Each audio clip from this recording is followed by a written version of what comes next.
یہ بات ہے 1947 کی، جب برصغیر کا بٹوارا ہوا اور پاکستان وجود میں آیا۔ پاکستان دو حصوں پر مشتمل تھا، مغربی پاکستان جو آج کا پاکستان ہے اور مشرقی پاکستان جو بعد میں بنگلہ دیش بنا۔ اگرچہ دونوں حصے ایک ہی ملک کا حصہ تھے، لیکن حقیقت میں ان کے درمیان 1000 میل کا فاصلہ تھا۔ مشرقی پاکستان میں زیادہ تر لوگ بنگالی بولتے تھے، جو وہاں کی سب سے بڑی اور عام زبان تھی، لیکن مغربی پاکستان کی حکومت نے اردو کو واحد قومی زبان قرار دینے کا فیصلہ کیا۔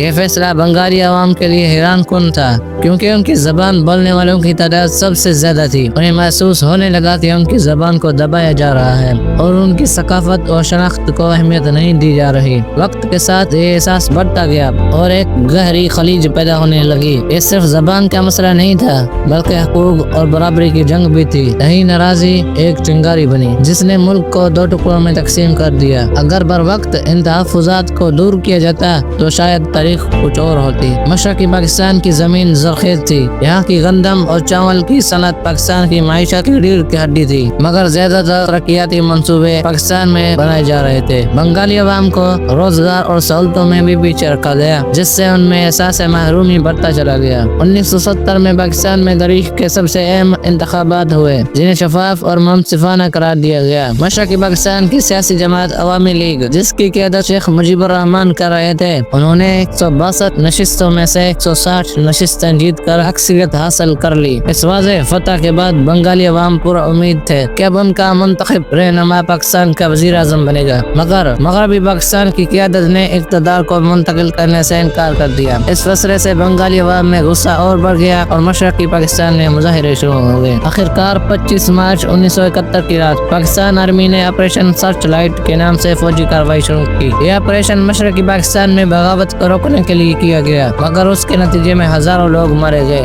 جیسے ہی مشرقی پاکستان میں حالات مزید بگڑ گئے، اس کشیدگی کا فائدہ اٹھاتے ہوئے بھارتی فوج نے براہ راست جنگ میں حصہ لیا۔ پاکستان اور بھارت کے درمیان یہ جنگ تقریباً 2 ہفتے جاری رہی۔ آخرکار ڈھاکہ میں پاکستانی فوج نے ہتھیار ڈال دیے اور مشرقی پاکستان ایک الگ ملک کی حیثیت سے دنیا کے نقشے میں آیا۔